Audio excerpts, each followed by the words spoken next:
The sunlight cast long shadows across the dusty main street of Pinon, New Mexico, as Hannah Foster's hands shook with the letter she had been clutching for days, her last connection to the outside world, before they had taken her a warning from her father about men who would stop at nothing to possess the deed to their family's land.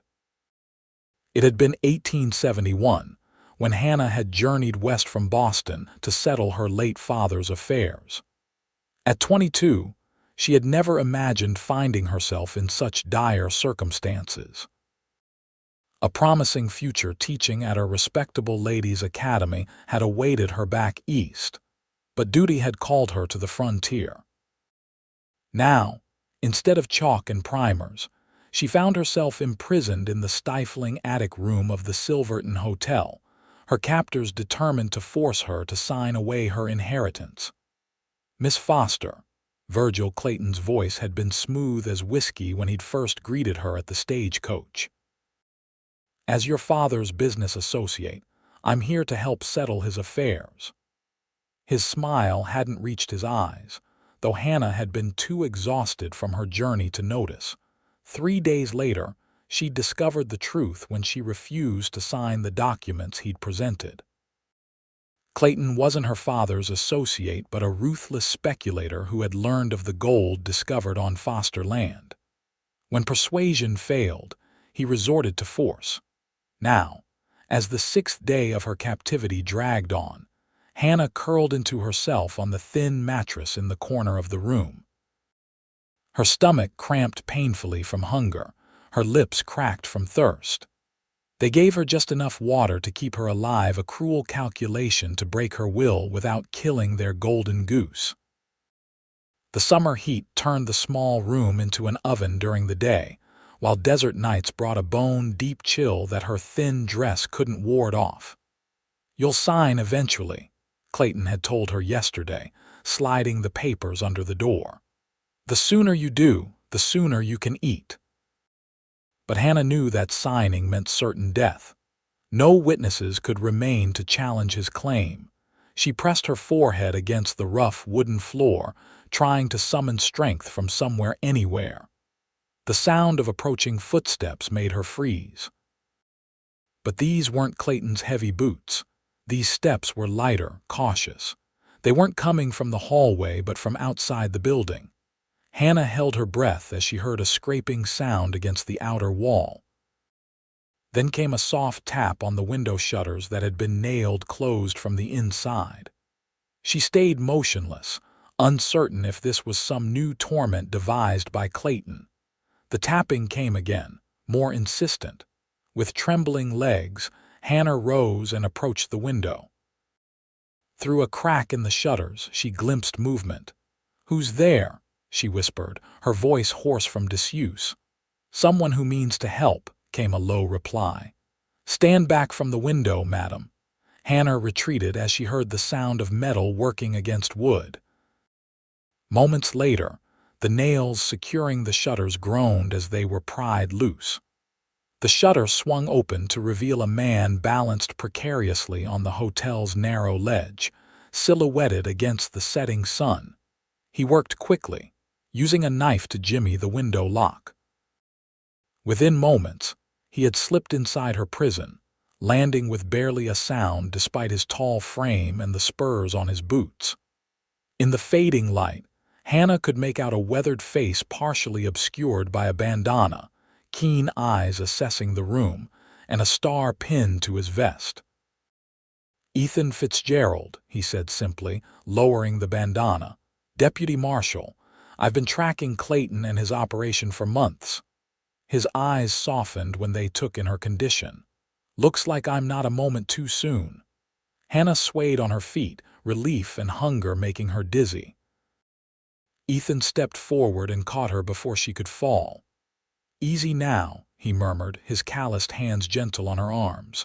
"When's the last time you ate?" "Days," Hannah whispered. They want my father's land. There's gold." "I know," Ethan said grimly. "Clayton's done this before. But it ends tonight." From his satchel, he produced a canteen and a wrapped parcel. "Small sips," he cautioned as he offered her water. And just a bite or two of this jerky for now. Too much too fast will make you sick." Hannah wanted to devour everything he offered, but she heeded his warning, taking small sips that felt like heaven on her parched throat. The jerky was salty and tough, but it was the most delicious thing she'd ever tasted. "We need to move quickly," Ethan said, glancing toward the door. "Clayton has men watching the hotel, but they're expecting you to come through the front if you escape, not down the back way with help." "How did you find me?" Hannah asked, her mind still foggy. "Your father's lawyer in Boston telegraphed the marshal's office when you didn't send word of your arrival." Ethan's eyes crinkled slightly at the corners. "I've been watching Clayton for days, trying to figure out where he was keeping you. One of the maids let slip about food being taken to a room that supposedly had no guest." Hannah clutched at his sleeve. "My father's papers, I need them. Clayton can't get the deed." Ethan nodded. "Do you know where they are?" "In my trunk at the stagecoach office." "I never even made it to my father's house." Her voice broke slightly. "First things first, let's get you to safety, then we'll retrieve your belongings." He moved to the window and looked out. "The sun's almost down, perfect timing." Hannah took another small sip of water. "What's your plan?" "There's a rain barrel and trellis below this window. I'll go first, then help you down." He eyed her critically. "Can you climb in your condition?" Hannah straightened her shoulders. "I may be hungry and tired, Deputy, but I'm far from helpless." A smile touched his lips. "I don't doubt that for a second, Miss Foster. Anyone who could hold out against Clayton this long has more grit than most men I know." That small acknowledgement of her strength helped Hannah find her resolve. She watched as Ethan climbed nimbly out the window, then followed his instructions to ease herself onto the ledge. The drop to the rain barrel seemed terrifyingly far, but Ethan's steady presence below her gave her courage. "Just slide down toward me," he called softly. "I won't let you fall."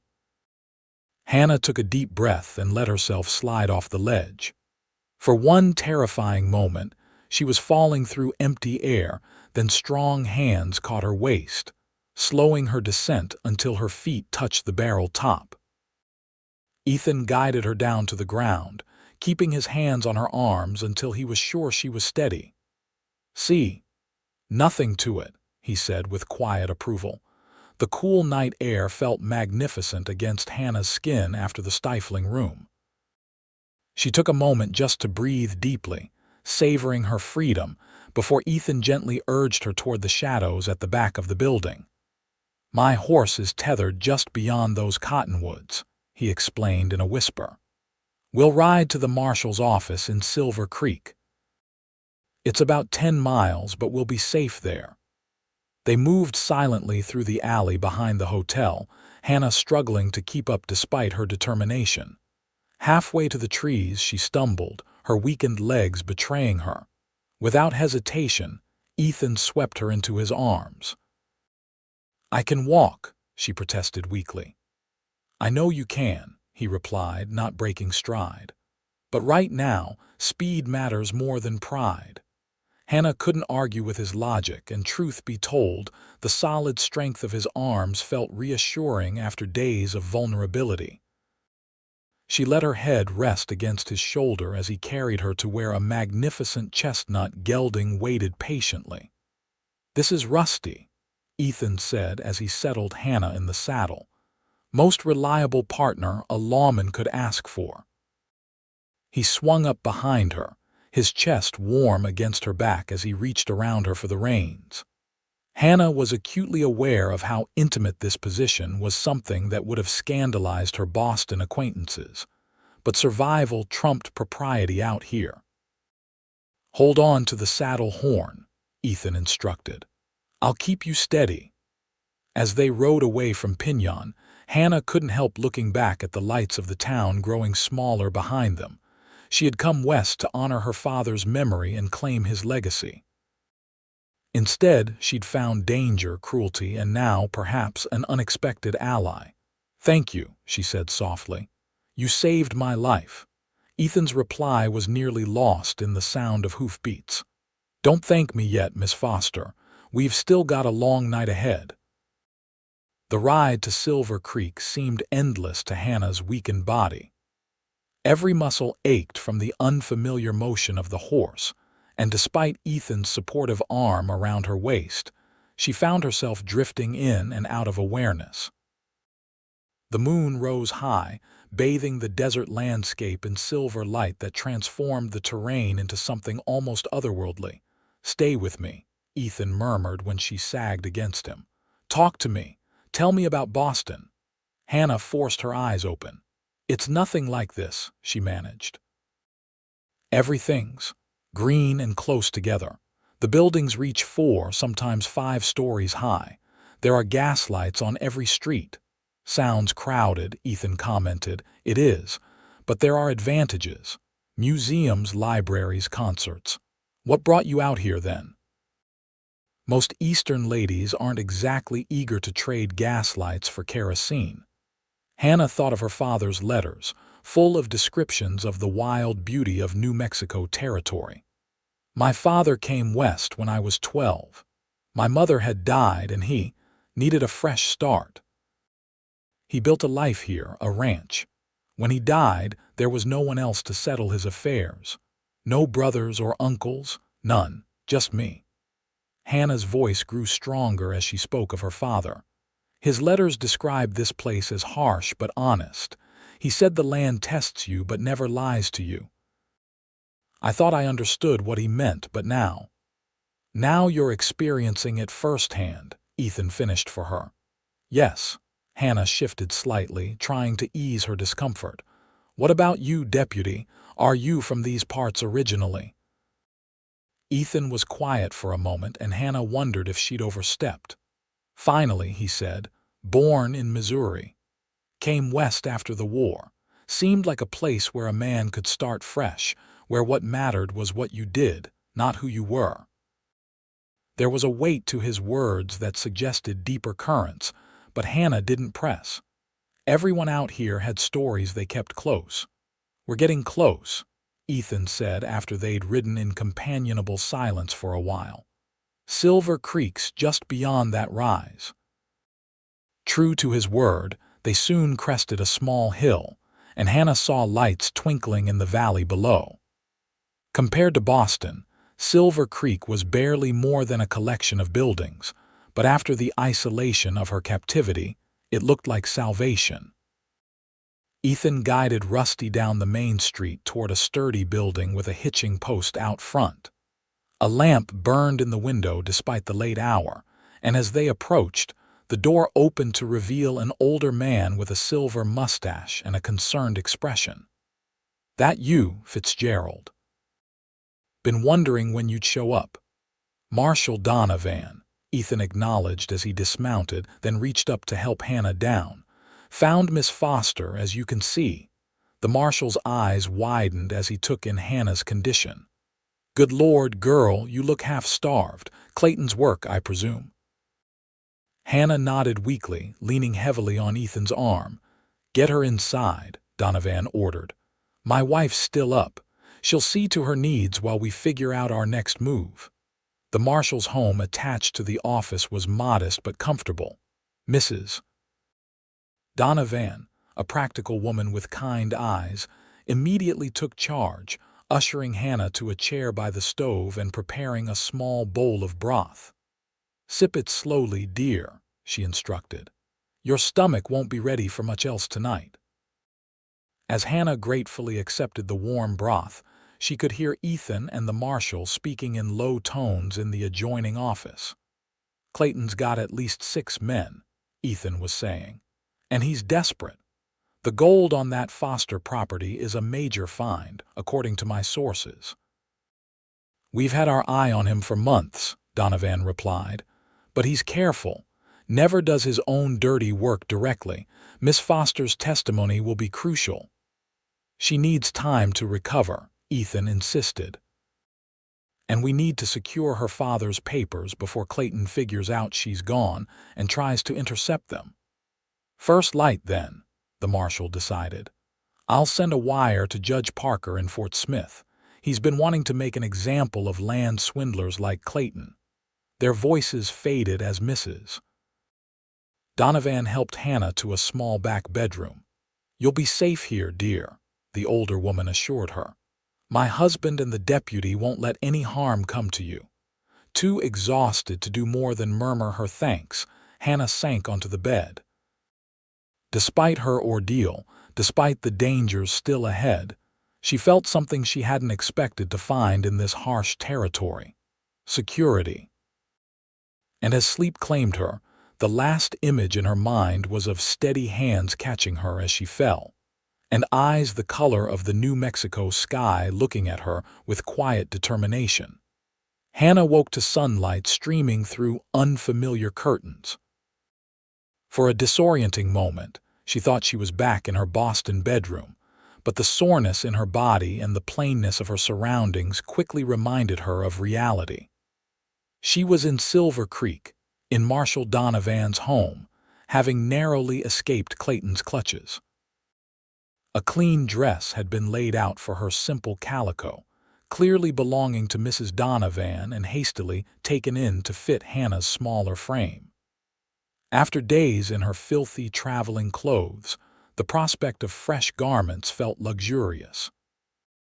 A basin of water and soap sat on the dresser, and Hannah cleaned herself as thoroughly as possible, wincing at the bruises that marked her arms and the hollowness of her cheeks reflected in the small mirror. When she emerged from the bedroom, she found Mrs. Donovan bustling around the kitchen while low voices came from the marshal's office. "There she is," Mrs. Donovan said warmly. "Feeling any better this morning, dear?" "Much thank you," Hannah replied, though her legs still felt shaky. "Your kindness is overwhelming." "Nonsense. Anyone with a heart would do the same." She gestured to a chair. "Sit and have some porridge. Nothing fancy, but it'll be gentle on your stomach." The porridge was plain but delicious, sweetened with a touch of molasses. Hannah ate slowly, savoring each spoonful. As she finished, the office door opened and Ethan stepped out, followed by Marshal Donovan and another man Hannah didn't recognize. In the daylight, she could see Ethan more clearly than during their nighttime escape. He was tall and lean, with the wiry strength of a man who spent most of his life in the saddle. His hair was dark brown, touched with gold where the sun had lightened it, and his eyes were indeed the clear blue of the New Mexico sky. A thin scar traced its way along his jaw, and his hands bore the calluses of hard work. He wasn't handsome in the polished way of Boston gentlemen, but there was something compelling about his face, a steadiness, an integrity that Hannah found herself responding to. "Miss Foster," he said with a slight tip of his hat, "good to see you on your feet." "Thanks to you, Deputy," she replied. Marshal Donovan stepped forward. "Miss Foster, this is Sam Wilson, my other deputy. He's just returned from scouting Pinyon." The younger man nodded respectfully.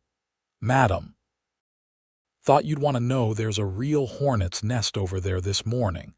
Clayton's men are turning the town upside down looking for you." "Have they discovered how she escaped?" Ethan asked sharply. Wilson shook his head. "Don't think so. They're searching the stage-coach office and your father's property, madam. My guess is they think you somehow got away on your own and are headed to one of those places." "My father's papers," Hannah said anxiously. "They're still at the stage-coach office." "That's our immediate concern," Ethan agreed. "We need to retrieve those documents before Clayton's men do." Marshal Donovan stroked his mustache thoughtfully. "Sam, you and I will ride to Pinyon with a warrant for Clayton's arrest. We'll approach openly, draw their attention. Meanwhile, Fitzgerald can slip in and retrieve Miss Foster's belongings." "I should go too," Hannah said firmly. "I know exactly what we're looking for, and I can identify which trunk is mine." All three men started to protest simultaneously, but Hannah raised her hand. "Gentlemen, I appreciate your concern, but this is my father's legacy we're discussing. I won't hide here while others risk themselves on my behalf." Ethan studied her for a long moment. "It's dangerous," he said finally. "Clayton's men won't hesitate to use force if they spot you." "I understand the risks," Hannah replied, "but I've already survived their worst. I won't cower now." A reluctant smile tugged at Ethan's mouth. "Stubborn as a Missouri mule," he muttered, but there was respect in his tone. Marshal Donovan looked like he wanted to argue further, but something in Hannah's expression stopped him. "Very well," he conceded, "but you stay with Fitzgerald at all times, you hear, and you follow his instructions to the letter." "Yes, sir," Hannah agreed. Mrs. Donovan, who had been listening silently, sighed. "At least let me get you properly outfitted, dear. You can't go sneaking around in that dress." She disappeared into a back room and returned with a bundle of clothing. "These belonged to my daughter before she married and moved to California." Riding clothes. Not exactly ladylike, but practical. An hour later, Hannah barely recognized herself. Dressed in split skirts, a simple blouse and a vest with her hair braided and tucked under a wide-brimmed hat, she looked more like a rancher's daughter than a Boston schoolteacher. The clothes were still loose on her frame, but Mrs. Donovan had cinched the waist with a belt that also held a small knife in a leather sheath. "Just in case," the older woman had said with a wink. They set out from Silver Creek shortly before noon, the marshal and Deputy Wilson taking the main road to Pinyon, while Ethan led Hannah on a less traveled path that would bring them to the town from the west, where the stage coach office stood somewhat removed from the main street. "The plan is simple," Ethan explained as they rode side by side. "Donovan and Wilson will present the warrant at the hotel, creating a distraction. Clayton will either surrender, which I doubt, or resist, which will occupy his men. Either way, we should have a clear path to the stage coach office." "And if something goes wrong?" Hannah asked. Ethan's expression was grim. "Then we improvise, but let's hope it doesn't come to that." They rode in silence for a while, the rhythm of the horses' hooves a soothing counterpoint to Hannah's tense thoughts. Despite her brave words to the marshal, she couldn't deny the fear that clutched at her heart at the thought of returning to Pinyon. What if Clayton captured her again? What if someone got hurt trying to protect her? As if sensing her thoughts, Ethan said quietly, "It's all right to be scared, Miss Foster. Only fools aren't afraid when there's danger." "Call me Hannah, please," she replied. "After what we've been through, Miss Foster seems overly formal." He glanced at her, a brief smile lighting his features. "Hannah, then, and I'm Ethan." "Are you afraid, Ethan?" He considered the question seriously. "I'm concerned. About your safety, about civilians getting caught in the crossfire if things go south. But this isn't my first encounter with men like Clayton." His hand unconsciously touched the scar along his jaw. "I know what I'm facing." Hannah wanted to ask about the scar, about his past encounters with danger, but something in his expression suggested those were stories for another time. "My father would have liked you," she said instead. "He valued straightforward men who stood by their principles." "He sounds like a good man," Ethan replied. "Tell me about him." As they rode, Hannah shared stories of her father, his determination, his sense of adventure, his unwavering belief that the West represented the future of America. "He wanted to build something lasting," she explained. "The ranch was just the beginning. He had plans for a proper orchard, even talked about starting a small school for the children of neighboring ranchers." "And now that falls to you," Ethan observed. "What will you do with the land, assuming we get those papers back safely?" Hannah had been asking herself the same question. "I'm not sure," she admitted. "Before all this happened, I thought I would sell it and return to Boston. But now—" "Now," Ethan prompted when she trailed off, "now I wonder if I owe it to him to at least try to understand what he saw here." Why this place captured his heart so completely that he never came back east, not even for a visit. She gazed at the landscape around them, harsh, yes, but undeniably beautiful in its stark grandeur. There's something compelling about this country, isn't there? Something honest. That's one way to put it, Ethan agreed. The land doesn't lie, like your father said. It tells you exactly what it is, good and bad, and expects the same in return.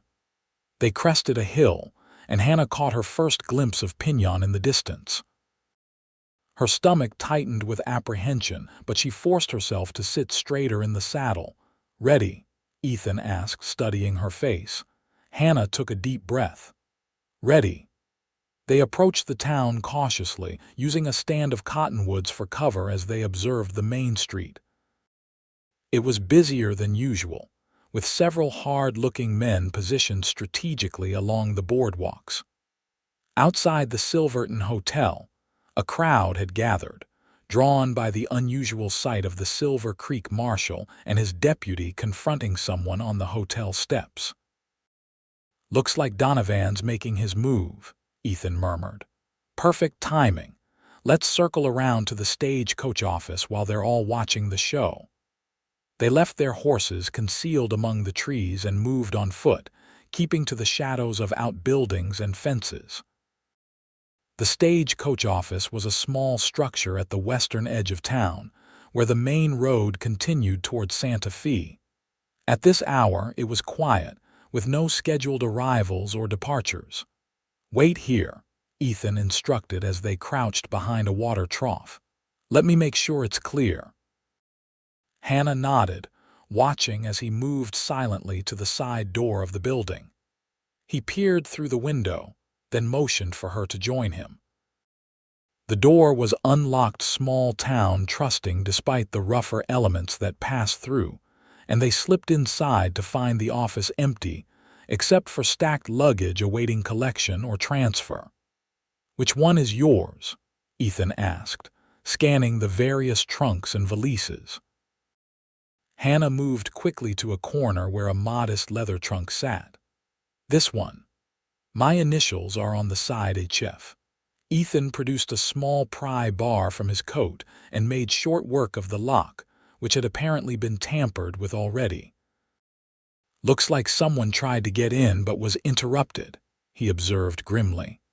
Hannah knelt beside the trunk and lifted the lid. Her clothes had been rifled through, but the false bottom her father had installed remained undisturbed.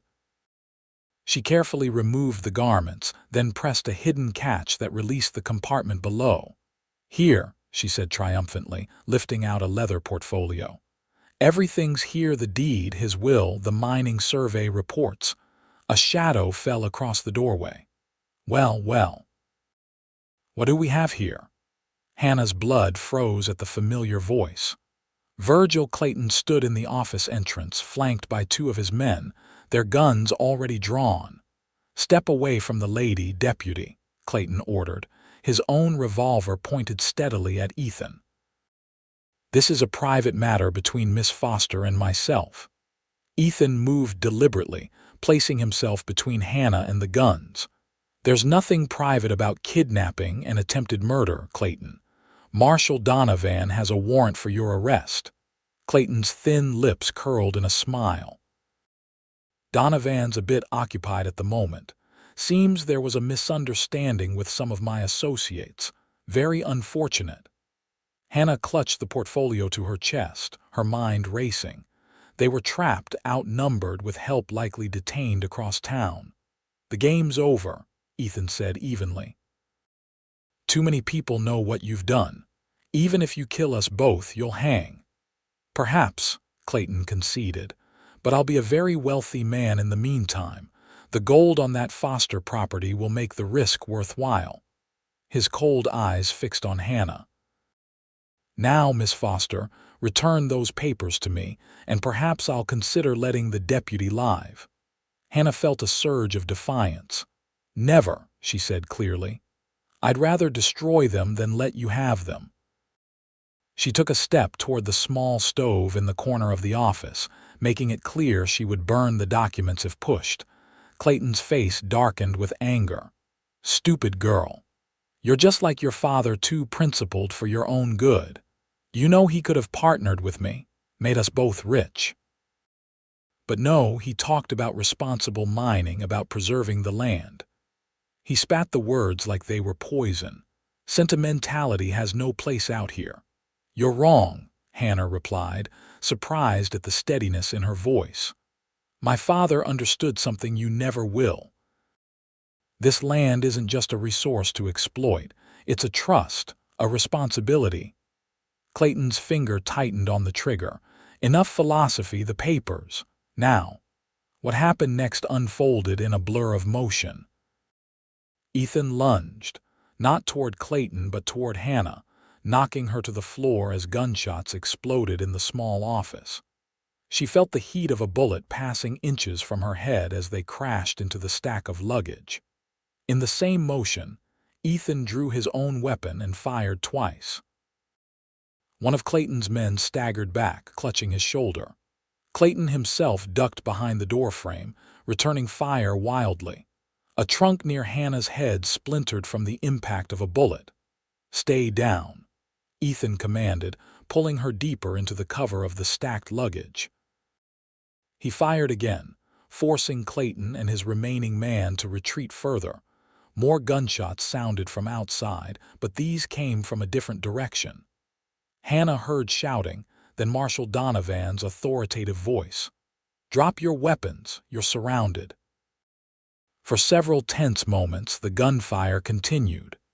Hannah curled into a protective ball, still clutching the precious portfolio.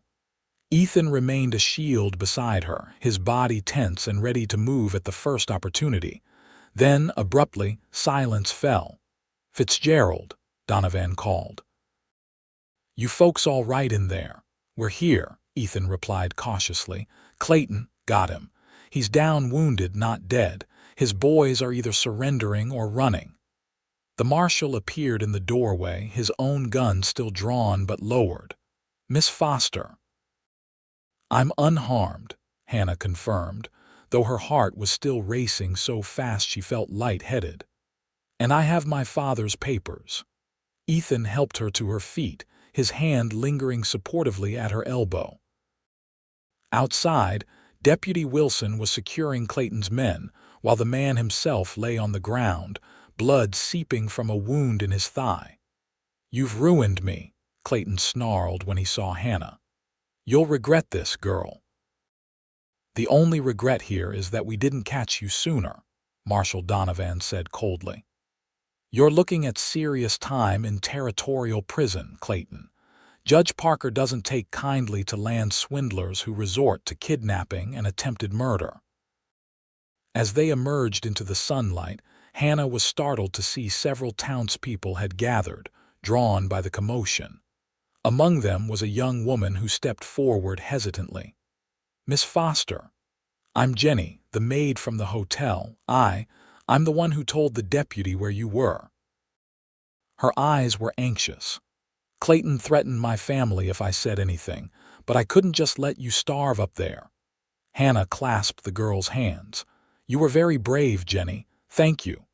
The mood in town shifted perceptibly as people realized what had been happening under their noses.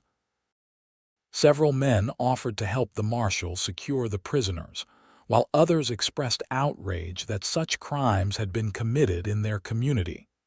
"Folks don't take kindly to this sort of business," Ethan explained quietly to Hannah as they walked toward the horses. "Most people out here are just trying to build honest lives. Men like Clayton give everyone a bad name." "What happens now?" Hannah asked, still clutching the portfolio. "Now we take Clayton and his men back to Silver Creek to await the judge's circuit," Ethan replied. "Your testimony will be needed, but that won't be for a few weeks. In the meantime," he hesitated. "In the meantime, you might want to visit your father's property, see what it is you've been fighting for." Hannah nodded slowly. "I'd like that." The ride back to Silver Creek was considerably less tense than their journey to Pinyon. Clayton and his men were securely bound and under guard by Donovan and Wilson, while Ethan rode beside Hannah, their horses maintaining an easy pace side by side. "You were very brave back there," Ethan commented as the town disappeared behind them. "Most people would have handed over those papers at gunpoint." Hannah shook her head. "It wasn't bravery so much as stubbornness. I couldn't let him win, not after everything he'd done." She glanced at Ethan. "Thank you for saving my life. Again." He ducked his head slightly, seemingly uncomfortable with the gratitude. "Just doing my job." "Is that all it was?" Hannah asked softly. Ethan was quiet for a long moment. "No," he finally admitted. "Not entirely." They rode the rest of the way in a companionable silence that felt more meaningful than any words could have been. By the time they reached Silver Creek, Hannah was exhausted but exhilarated.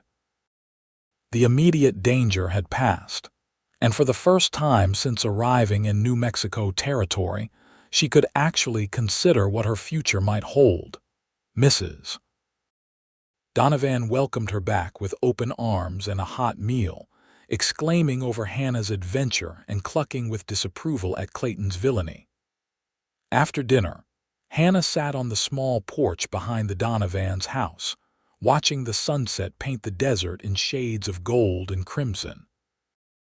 The portfolio lay open in her lap as she examined her inheritance more closely.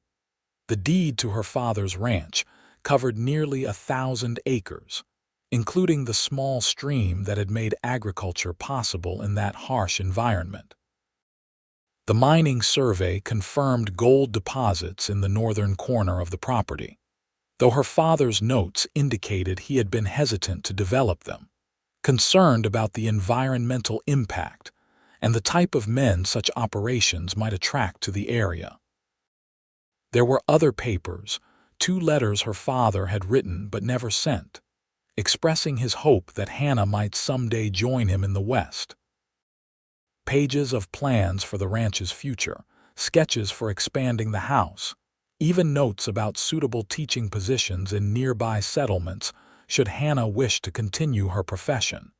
He had imagined a place for her here all along. The realization brought tears to her eyes. The creak of the porch step announced Ethan's arrival. He held 2 cups of coffee, offering one to Hannah as he sat beside her. "Mind the company?" he asked. "Not at all." She accepted the coffee gratefully. "I've been going through my father's papers. He wanted me to come west, apparently. Had been planning for it for years." "Seems he knew you better than you thought," Ethan observed. Hannah smiled wistfully. "Perhaps, or perhaps he was just an optimist." She gestured to the papers. "He had such dreams for that land, Ethan, not just profit but building something meaningful. A legacy. And now that legacy is yours," Ethan said. "Have you decided what you'll do?" Hannah took a sip of coffee, considering. I think I need to see it first. Really see it, not just as property to be claimed or sold, but as my father saw it as home." She looked up at Ethan. Would you take me there? I know you have duties here, but..." "Yes," he said simply, cutting off her hesitant request. "I'll take you." The directness of his answer surprised her. Just like that, Ethan's eyes met hers steadily. "Hannah, from the moment I pulled you out of that hotel room, I felt..." He paused, searching for words.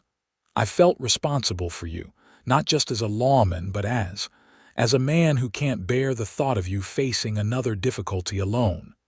Hannah's breath caught at the unexpected admission. "Ethan, I'm not asking for anything," he added quickly.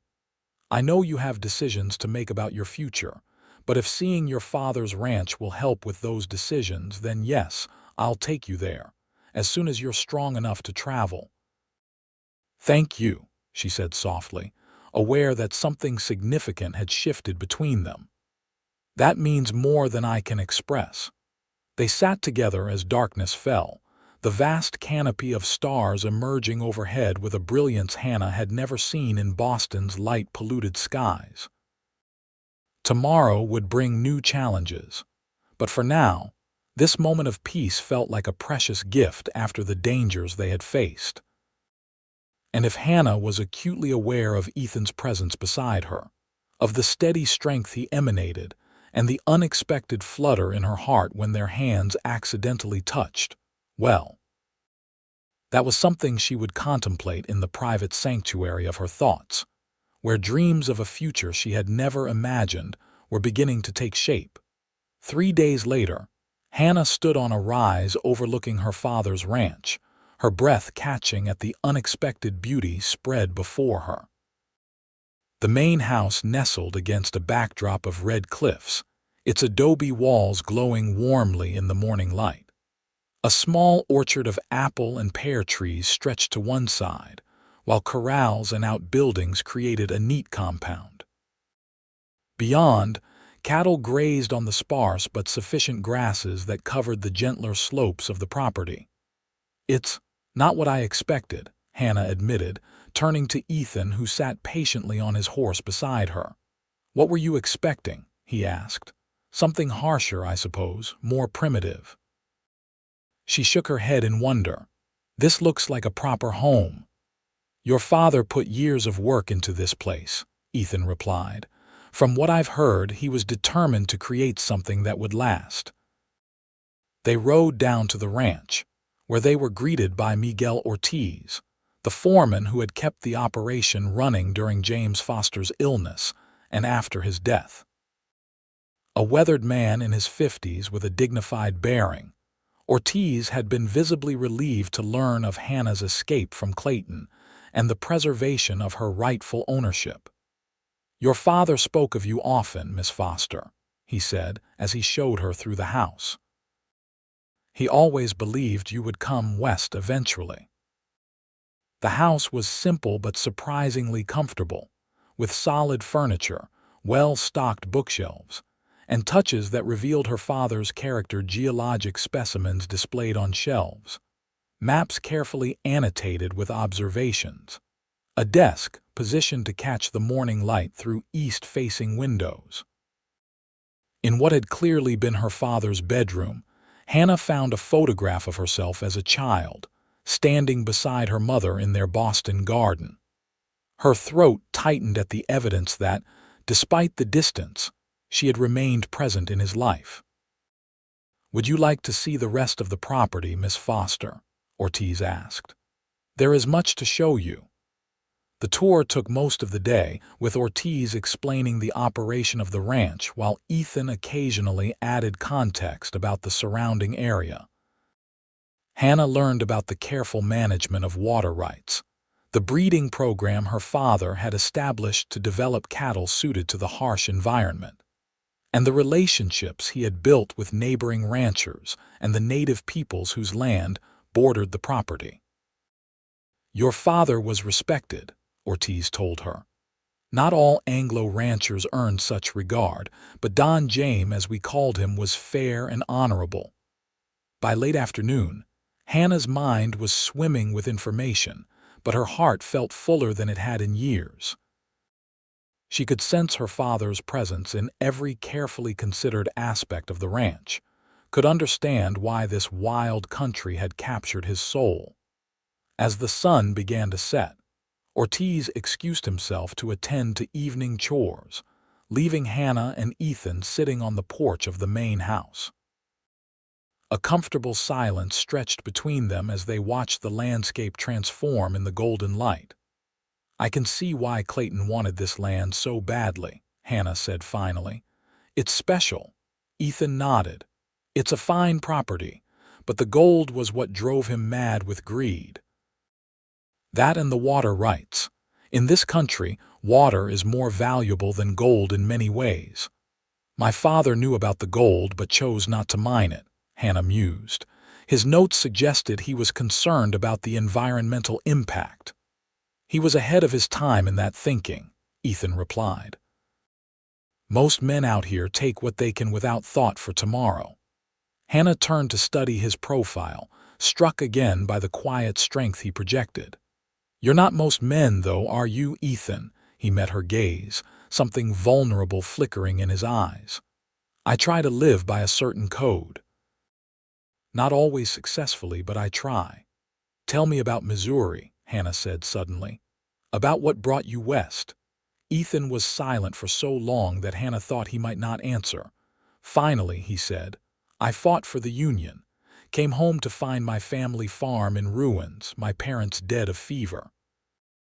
There was nothing left for me there. I'm sorry, Hannah said softly. He shrugged slightly.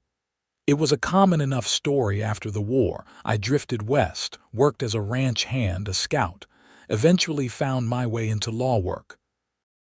Seemed like a way to make some difference, to help establish order in places that needed it. And does it make a difference?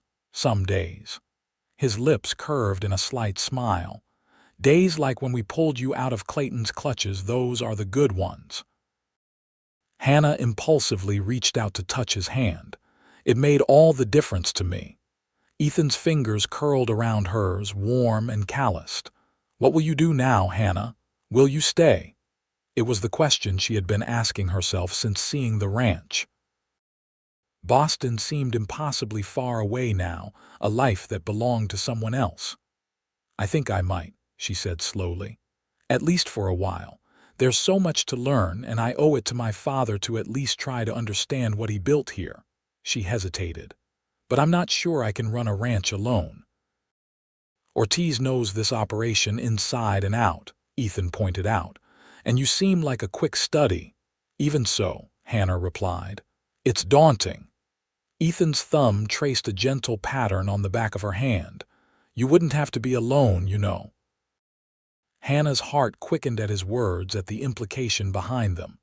Ethan, I'm not proposing, he said quickly. Not yet. That would be presumptuous, given how little time we've known each other. But I am saying, I'd like the chance to court you properly, Hannah Foster.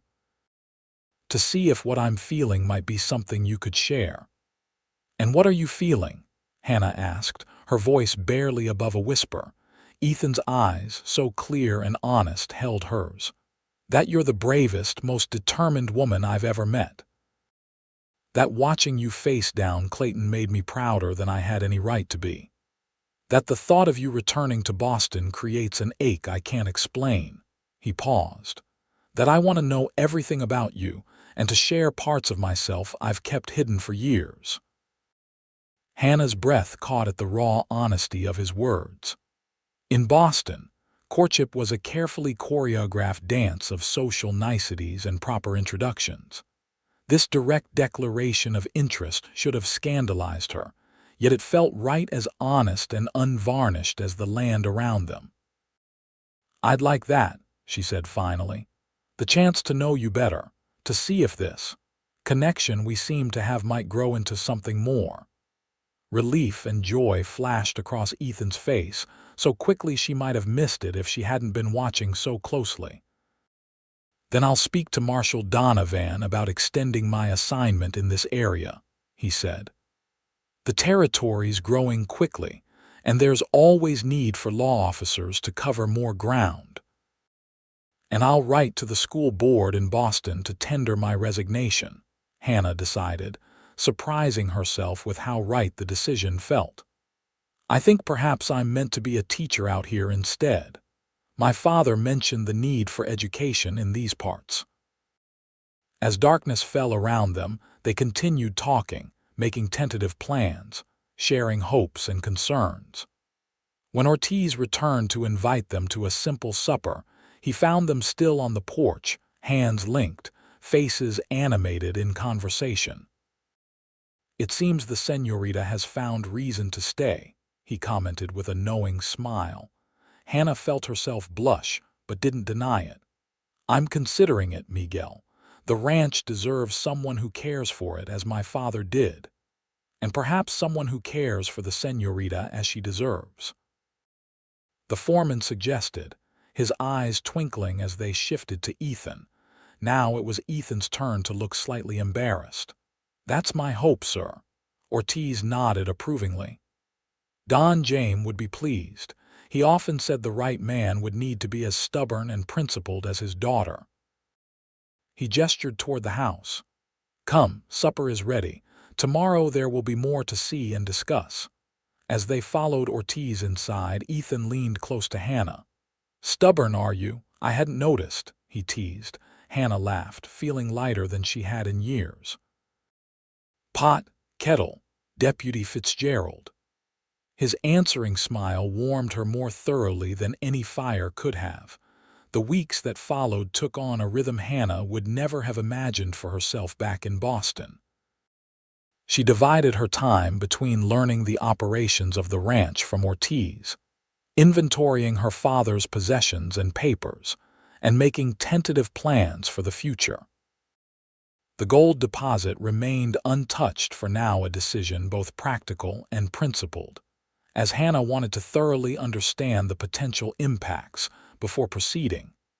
Ethan, true to his word, arranged to be stationed primarily in the area around Pinyon and Silver Creek. He rode out to the Foster Ranch regularly, sometimes staying for a day or two when his duties permitted. These visits became the highlights of Hannah's weeks, opportunities to explore not just the land but the deepening connection between them. They rode together across the property, Ethan teaching Hannah to read the landscape as her father had.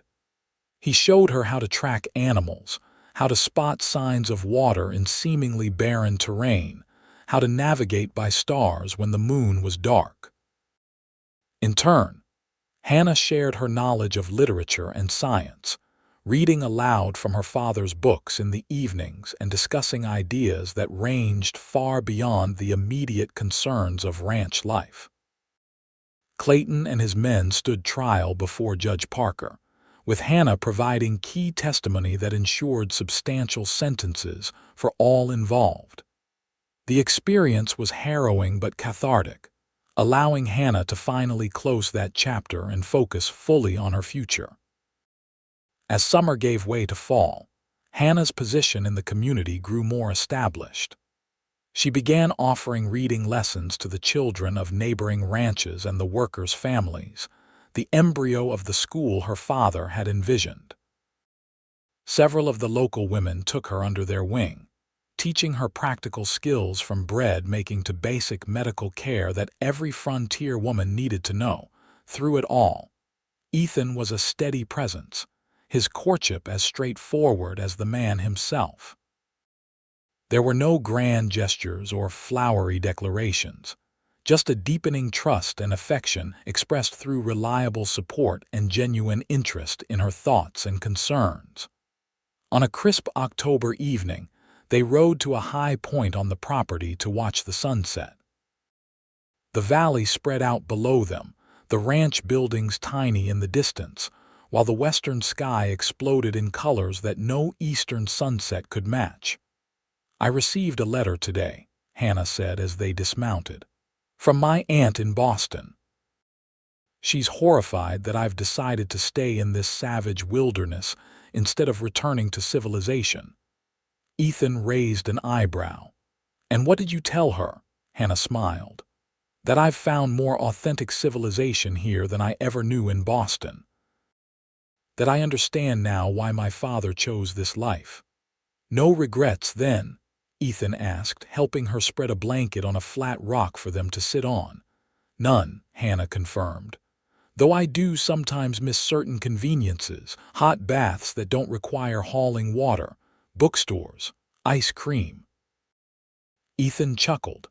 "Those are legitimate losses, though I hear Silver Creek is getting a proper bathhouse next spring and Judge Parker's wife is starting a lending library." "Progress marches on," Hannah mused. "I wonder what this territory will look like in 20 years. More settled. More fenced in." Ethan's expression grew thoughtful. "Some of the wildness will be lost for better or worse." "But not all of it, surely," Hannah said. "Not the essential character of the place. No, not all." He took her hand, his thumb tracing the calluses that had formed over the past month's badges of her new life. "Hannah, there's something I need to ask you." Her heart skipped at the seriousness in his tone. "Yes." Ethan shifted to face her directly. "These past months have been. I've never known anything like them.